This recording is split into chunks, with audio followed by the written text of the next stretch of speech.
দারিদ্রতাকে জয় করে খেলাধুলায় সফলতা অর্জন করে সকলকে তাক লাগালেন পূর্ব বর্ধমানের গড়শির দরবাপুর গ্রামের বাসিন্দা শেখ সানিয়া।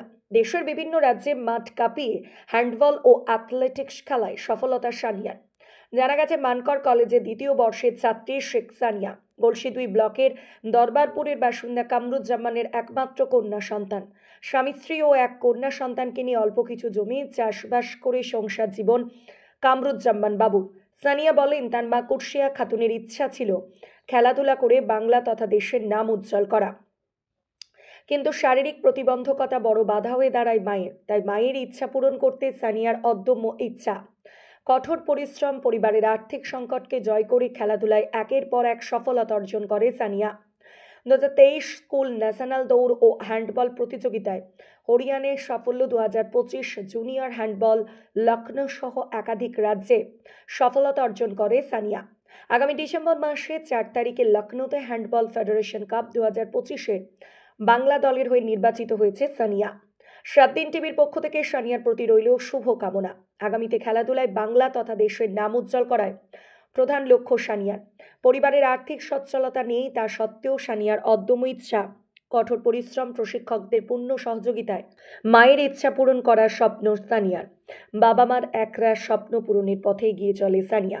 দিন কয়েক আগে গড়শিতে সোজা কথা পত্রিকার তরফে সানিয়াকে সংবর্ধিত করা হয়। উপস্থিত গুণীজন প্রত্যন্ত গ্রামাঞ্চলের মেয়ে সানিয়ার খেলাধুলার সাফল্যের প্রশংসা করেন। আগামীতে সানিয়ার পাশে থেকে তাকে অনুপ্রেরণা যোগানোর আশ্বাস দিয়েছেন বিশিষ্টজনেরা। পূর্ব বর্ধমান থেকে শেখ মিলনের রিপোর্ট, 7 দিন টিভি। বলার নেই, মেয়ে তো সব কিছুই বললো। আমি মানে ক্লাস 5-এ যখন পড়ি তখন আমার শারীরিক একটা অসুস্থতার জন্য পাটা মানে ফুল চিকিৎসার জন্য পায়ের খুব সমস্যা হয়ে যায়। কিন্তু ছোটো থেকে আমারও খুব খেলার ইচ্ছে ছিল, তো খেলতে আমি পারিনি, তাই মেয়েকে নিয়ে এগিয়ে গেছিলাম। তো মেয়ে আজকে সফল, মেয়ের সাফল্যে আমি খুব গর্বিত আজকে।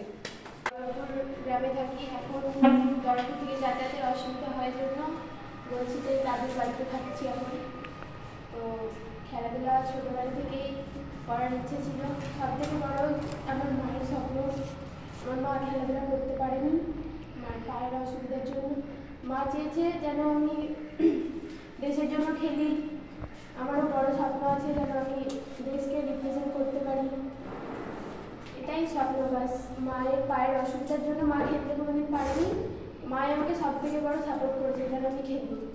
আর খেলাধুলার লাইনে আসার জন্য উনি আমাকে সব থেকে বেশি সাপোর্ট করছেন। উনি না থাকলে আমি চিনতাম না, খেলাধুলার জগৎ জানতেই পারতাম না। সেই কোচের কথা না বললেই নয়, শ্যামল কুমার গোস্বামী, চেন্নাই হয়তো আপনারা সবাই পেপার বিক্রি করেন। তো উনি না থাকলে আমি আজকে হ্যান্ডবলও চিনতাম না, কোনো স্যার ম্যাডামকেও চিনতাম না, কিছু জানতাম না। আমার নাম হচ্ছে শেখ সানিয়া, আমার বাড়ি দরবারপুর। আমি এখন অ্যাথলেটিক্স আর হ্যান্ডবল খেলার সঙ্গে যুক্ত আছি। আমি রাজ্য স্তরে খেলেছি, অ্যাথলেটিক্সও রাজ্য স্তরে খেলেছি, আর হ্যান্ডবলও রাজ্য স্তরে খেলেছি। এখন জাতীয় স্তরে খেলার সুযোগ পেয়েছি।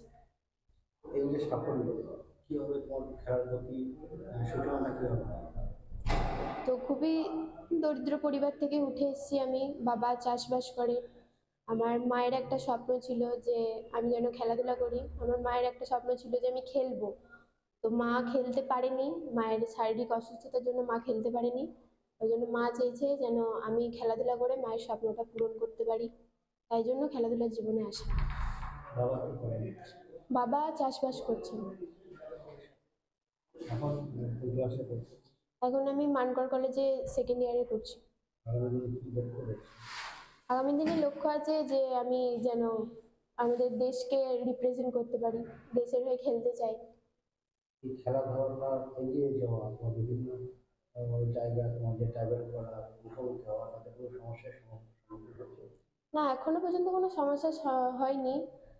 সমস্যা হলে যে স্যাররা আছেন তারাই সমস্ত কিছু ব্যবস্থা করে দেন আমাকে।